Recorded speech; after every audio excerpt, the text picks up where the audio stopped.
Support comes from the Missouri Forest Products Association, honoring Arbor Day on April 26th, with an ongoing commitment to sustainable stewardship and conservation of Missouri's forests. ChooseWood.com. From St. Louis Public Radio. This is St. Louis on the Air.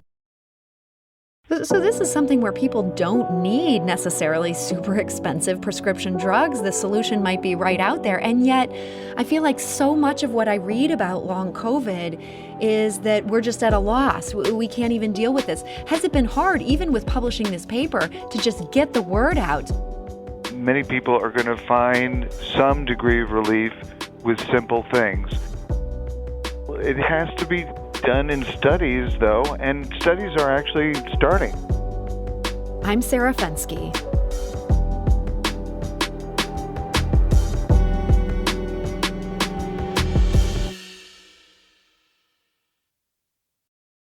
Of all the mysteries surrounding COVID-19, long-haul COVID might be the most baffling. An estimated 45% of patients who get seriously ill end up dealing with long-term symptoms, including fatigue, shortness of breath, and difficulty concentrating. That's months after their infections are gone.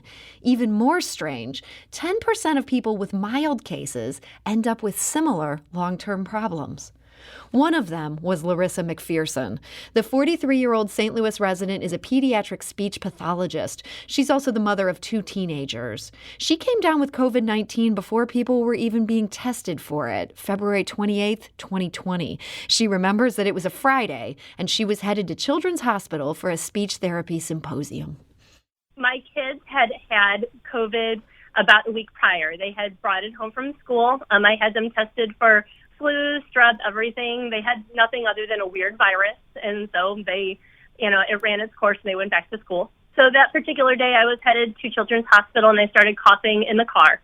And the first thing I thought of was, oh my goodness, people are going to think I'm sick. And I made no connection at that moment to what my kids had a week prior.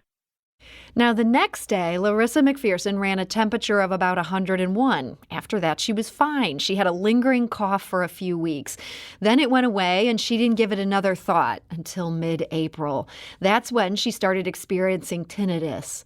That struck her as a little odd. Well, then she gradually started to experience myriad complications that lasted throughout the summer. I had all kinds of issues with vertigo and dizziness and peripheral vision concerns. I had heart rate issues. My heart rate would just spike out of nowhere.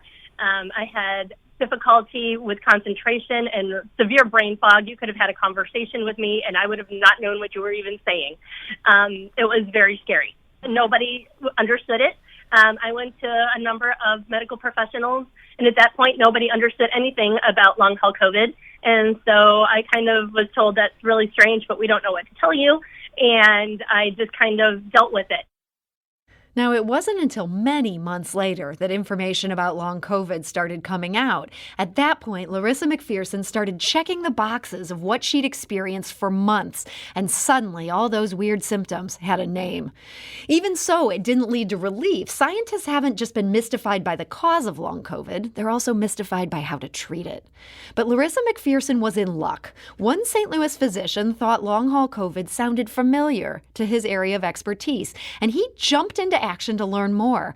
Now his research may prove pivotal in developing effective treatment for long COVID. It's already beginning to help Larissa. And he joins us today to tell us more. Dr. Leonard Weinstock is a leading gastroenterologist at Missouri Baptist Medical Center. Dr. Weinstock, welcome. Thank you, Sarah. Nice to join you. So as a gastroenterologist, you treat the liver and the GI tract. How did you end up putting COVID-19 at the top of your research agenda? Well, in 2016, I learned about a common disorder that's not well known and rarely diagnosed, mast cell activation syndrome. And so I went down the rabbit hole, as we say, of studying this condition that affects many individuals, possibly 5 to 10% of Americans, and in one study, 17% of Germans, and realized this was the answer for many of my patients who had weird sets of symptoms, multiple symptoms, who just weren't getting better with routine therapy. So this is before COVID-19 was even a glimmer in anyone's eye. Can you tell us a bit about mast cell activation syndrome? What was this thing that you almost stumbled onto? Yes. Well, a patient called me telling me about her terrible symptoms of postural orthostatic tachycardia syndrome and mast cell activation syndrome, and wanted to get some of the expertise I have on low-dose naltrexone for body pain. And when she said I have MCAS, or mast cell activation syndrome, I said, tell me about that. And so that began a deep dive, and we actually wrote her case up because I came up with a different set of treatments for that, and it took her from being disabled with 40 different symptoms to being an extremely active individual who I actually do research with because she's a biostatistician. So this condition of mast cell activation syndrome can start usually in childhood, often as an infant, gets worse as a teenager, and then gets worse in adulthood. And it's a multisystemic disorder with inflammatory and allergic phenomenon. So give me an example, like what's going on if somebody is suffering from this, and how does that tie into what's happening inside their body? Right. So, fatigue, fevers, brain fog, just like Larissa said. Patients can get tinnitus. I remember talking to a 22-year-old woman who said all her life she had tinnitus, ringing in the ears. It's common to get allergic symptoms with conjunctivitis and runny nose, stuffy nose, sinus problems. Headaches and migraines are common with neurological, in addition to the anxiety, depression, and brain fog that people can get from neuroinflammatory disorders in this condition, where the mast cells, which is one of our inflammatory cells, has lost its controller gene. It has a mutation, generally at birth or near birth, and this problem can get worse with viral infections and mold and infections and exposures as well. So when you talk about mast cells, and I want to make clear for people listening, these aren't mast cells, they're mast, almost like the mast of a ship. Yeah. Right. And so these are almost, they treat things like allergens that aren't allergens. Is that a fair way to say it? Well, it is the captain of the immune system. It tells the other cells when to come in, let's say to an infection or burn or injury.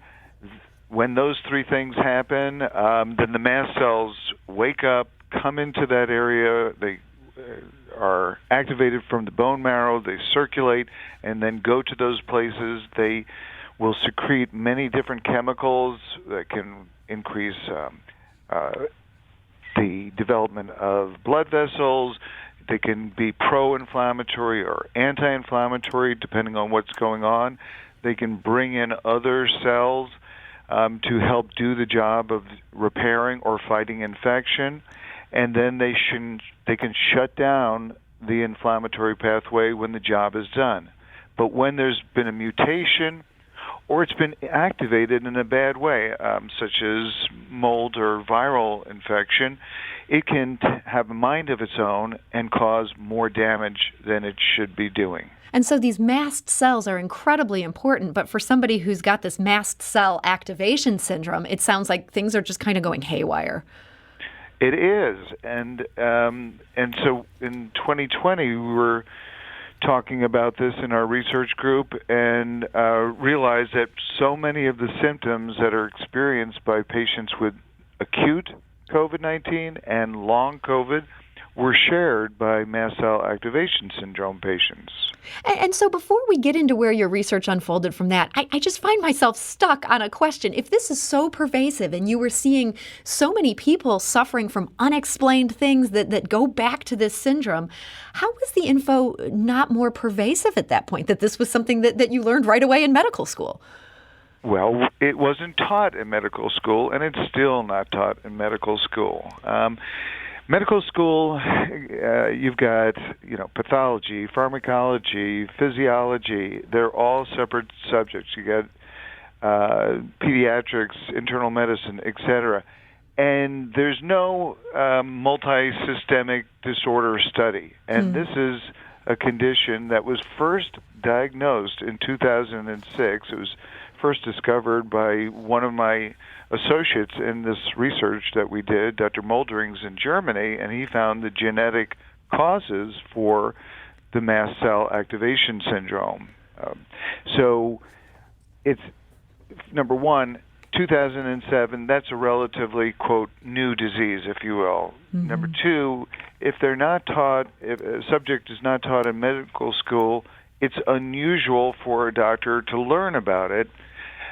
Now, the allergists know about it, and yet it's not highly talked about to any other specialty. And as far as this dysautonomia that Larissa had with the tachycardia, that could be a form of postural orthostatic tachycardia or just dysautonomia, and that's really only taught to the cardiologists and some neurologists. So this kind of falls through the cracks. It's so multidisciplinary that not everybody who should be able to recognize it does. Absolutely. And so that gets us to long COVID, which frankly, it seems like that had a lot of the same problems. We kept hearing about all these, mysterious ailments. And there were some people even saying, oh, this must be all in these people's heads. It sounds like from what you've learned, no, this absolutely makes sense. This looks just like a mast cell activation syndrome. Right. And we'll go into that a little bit. I mean, long COVID started in May 2020 with groups of patients on the internet, support groups. I had COVID. All these things are happening. What's going on? And they were called in the United States long haulers. These long haulers, helped develop support groups, although it was just sharing information.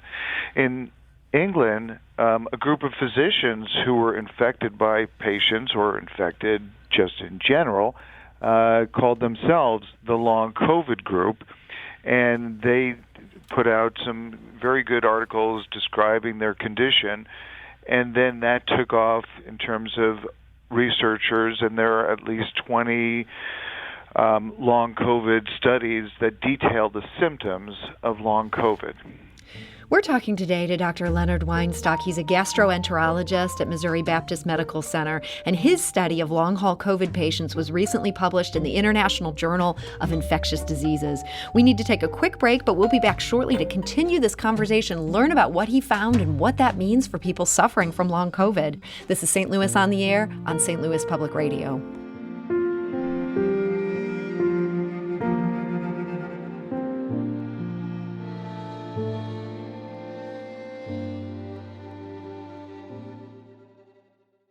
Support comes from the Missouri Forest Products Association, honoring Arbor Day on April 26th, with an ongoing commitment to sustainable stewardship and conservation of Missouri's forests.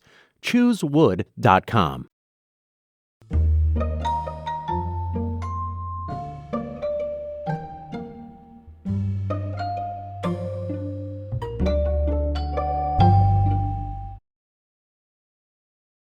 And now back to our conversation. We're talking today about long COVID. My guest is Dr. Leonard Weinstock. He's a gastroenterologist at Missouri Baptist Medical Center, who picked up fairly early on in the pandemic that the descriptions of long COVID seemed to match something that he had been studying, which is mast cell activation syndrome. So, Dr. Weinstock, after you made this connection, you ended up doing some research into this. What did your research look at, and what did you find?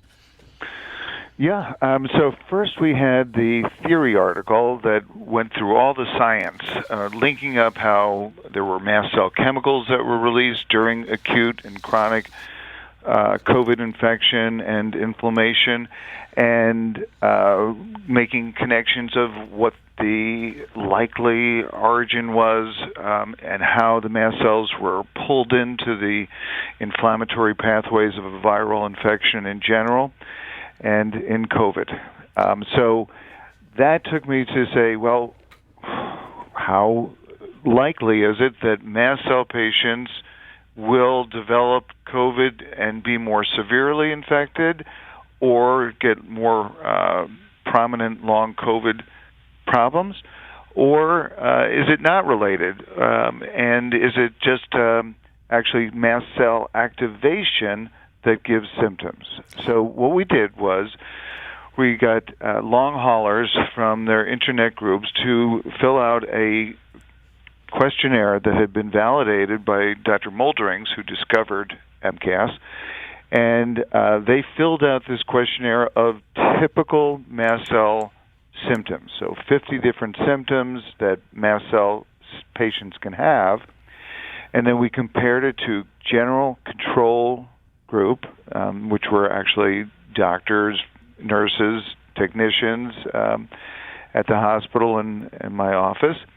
And then we compared them to 80 of my mast cell activation syndrome patients. And so everybody took the survey, the questionnaire, and what happened was that if a long COVID patient remembered what it was like, what their life was like before COVID, it was exactly the same as the general population controls. You know, a number of patients are going to have allergies, like seasonal allergies, and so just typical kind of stuff. Typical things like headaches or whatnot. So those things we just queried and learned, who was likely to be affected and to what degree. And so prior to COVID, they had the same symptoms as regular people. Okay, they didn't seem to be predisposed to develop anything based on their baseline characteristics. But after COVID, their symptoms were exactly like the mast cell activation syndrome patients, to the same severity. And so there was over 40 different symptoms that were really changed from baseline to long COVID. And the most severe was weakness, brain fog, fatigue, rapid heart rate, just like Larissa had, muscle pain, shortness of breath, migraines, nerve pain, chest pain, joint pain, and then numerous others. And then tinnitus was common as well, and GI symptoms also common. And nerve sensitivity was really, something that makes me think, well, it could be due to immune disturbance or a neurological disorder relating to the mast cells getting near nerve tissue, which is actually pretty common in mast cell activation syndrome. So this research finding that, all these symptoms were the same, does that suggest to you that long COVID patients are suffering from mast cell activation syndrome, that COVID triggered this for them? Or is it more just that these symptoms are so similar that what treats mast cell activation syndrome would also work for long COVID? I think you're right on track just about. I would say that because mast cell activation syndrome is more of a mutation of the controller gene, and we don't have that data to say, but I would say that the symptoms of long COVID match up to mast cell activation and can be treated with the same drugs. And as far as studies that are published, there's really only one study looking at treatment for mast cell activation syndrome and for long COVID, and that's using antihistamines. So there was a study in England where they used antihistamine 1 and antihistamine 2, and that would be something like Claritin and Pepcid are the trade names. And these drugs were given twice a day to patients with long COVID and compared to patients with long COVID who did not take any medicine for a month.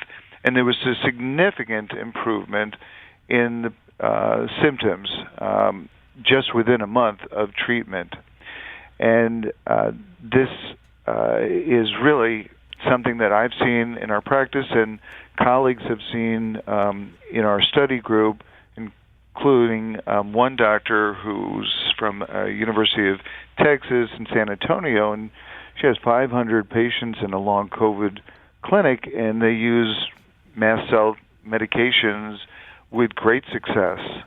Mm-hmm. So patient populations at risk for mast cell activation syndrome can give us lessons for the long COVID patients. So one of the patients who's now benefiting from this is Larissa McPherson. She said she first connected with you a year and a half after her bout with COVID. She said this about where she was at that time. Fast forward to the summer of 2021, when the tinnitus was so bad I could not sleep. And most of the other issues had resolved themselves by that point. I was still having some vision concerns. But I was so frustrated and upset and just worried about everything that was happening. I put out kind of a message on Facebook just out of the blue. And a friend of mine who happened to be in the medical community saw it and got me in contact with Dr. Weinstock. And that's how I ended up as a patient of his. And Larissa said she may well have residual issues for the rest of her life, including some hearing loss. But she said she's seen significant improvement since she started working with you. And it is quite possible that I will end up with a hearing aid in the future. And so what that will mean for my career, I don't know what that will look like, 5, 10, 15 years down the road. And again, Larissa McPherson, she's a speech pathologist who lives in St. Louis, so that's a real occupational hazard there to hear her hearing affected by this. She's dealt with long COVID for nearly 2 years, but she says she's seeing real improvement. And so, Dr. Weinstock, this was by using the same kind of medications you would use for mast cell activation syndrome, being able to use that to somebody with long COVID. It can halt the progress? Yes. So Larissa did make a significant improvement in her other symptoms, and she told me she had 30% less tinnitus, which has helped her to be able to go to sleep. So that's something. And I was actually thinking about her this morning, thinking, what else could we do? And we're going to explore some things in terms of possible neuropathy and see if treating neuropathy could help the tinnitus. So I've got to call into her and to discuss this further. So when it comes to patients like Larissa, she's still grappling with this, even though these treatments have made a difference. I understand part of what you're trying to highlight here is that the kind of treatments that work for mast cell activation syndrome, this is something where if you can get in on that earlier, it can really help. Is that right? That's correct.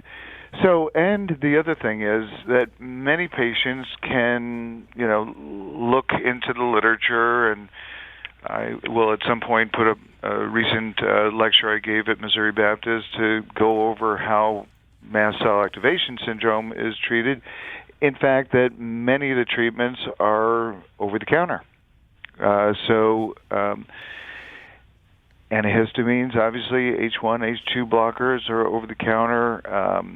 There are chemicals that are food-based that are put into pills that are things that decrease mast cell activation, and that would be the flavonoids, quercetin and lecithin.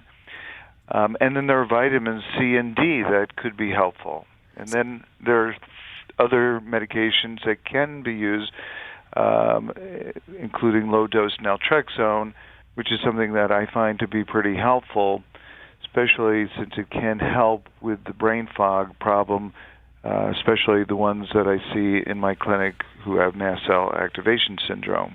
So this is something where people don't need necessarily super expensive prescription drugs. The solution might be right out there. And yet I feel like so much of what I read about long COVID is that we're just at a loss. We can't even deal with this. Has it been hard, even with publishing this paper, to just get the word out, to make other physicians aware of this, to make people suffering from this aware there might be something that could help you?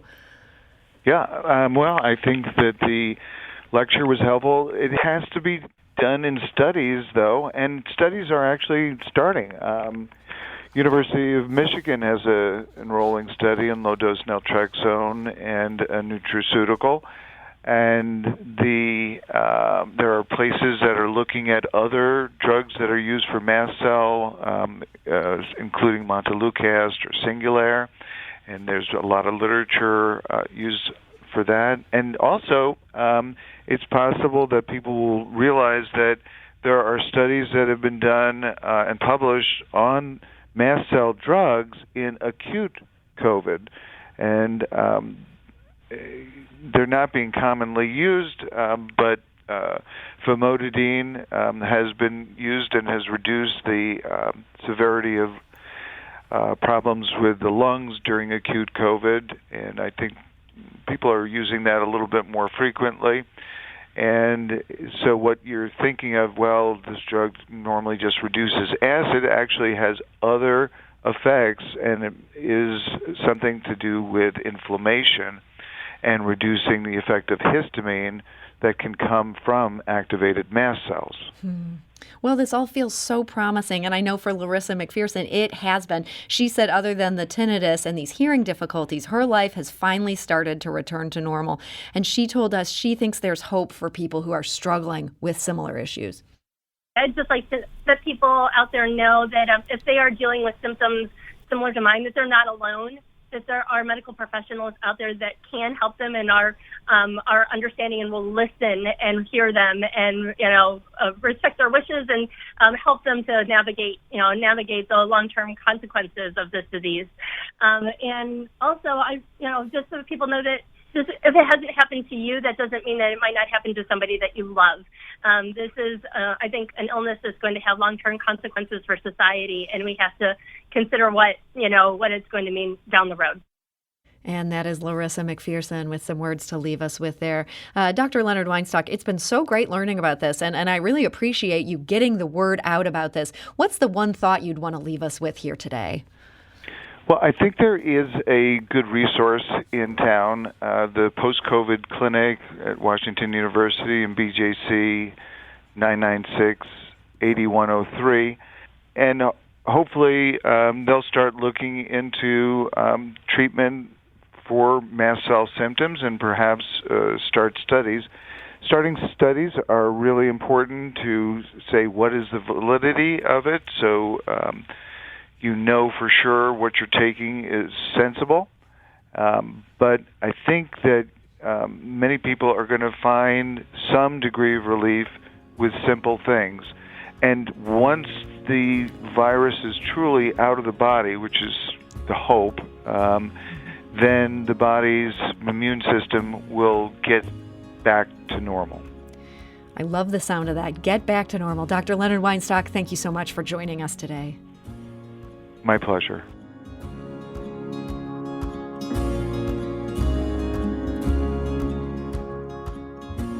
This episode was produced by Sarah Fensky and Evie Hemphill, with audio engineering and podcast design by Aaron Dorr. Our executive producer is Alex Hoyer. St. Louis on the Air is a production of St. Louis Public Radio. Understanding starts here. If you learned something new from today's episode, consider leaving us a review and rating on Apple Podcasts on the App Store. It's the easiest way to help people discover our show. We appreciate it. Thank you. St. Louis Public Radio is a member-supported service of the University of Missouri, St. Louis.